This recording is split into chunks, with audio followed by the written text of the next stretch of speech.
A few years ago, I had my recipe for my tomato sauce used in a magazine.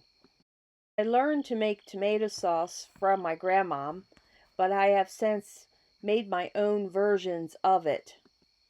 Of course, I start off with plum tomatoes. Sometimes I use all kinds of tomatoes. This year, I happen to grow mostly plum tomatoes. To prepare for the sauce, I just simply cut off the blossom end, wash, then I cut them in half, and I put them in my food processor, and then I just let it rip.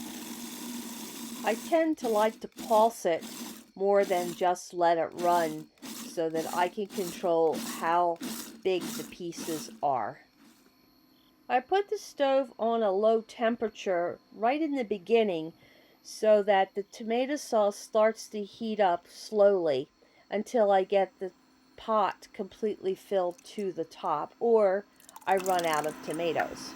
No two batches are ever exactly the same. It depends on the quality of the tomatoes this year. Sometimes they're more watery than other years. It just depends. I use the skins and the seeds. I use everything.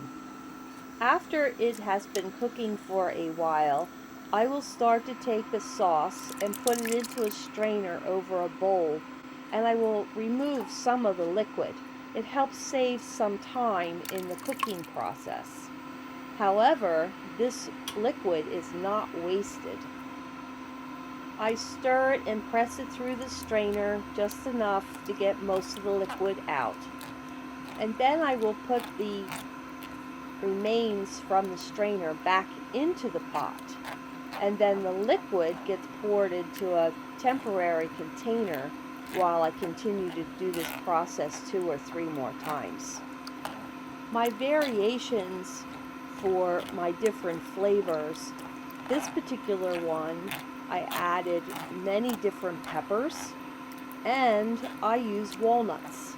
I put the walnuts in the food processor as well and make them into more of a pulp, and they just help add a little texture to the sauce and a little bit of nuttiness, which also adds some protein for me since I'm a vegetarian. Now all of the liquid that I am pouring off is going to be soup stock. I will put it in quart jars and do a water bath method of canning, and then every time I go to make soup this winter, I have a vegetable stock. It really tastes good, and you can actually even just heat it up and drink it like tomato soup as well. This truly is a no-waste tomato sauce. I use every single piece except for the blossom end, and that I throw to the goose. So there is no waste. Always follow all the directions recommended by the various canning companies.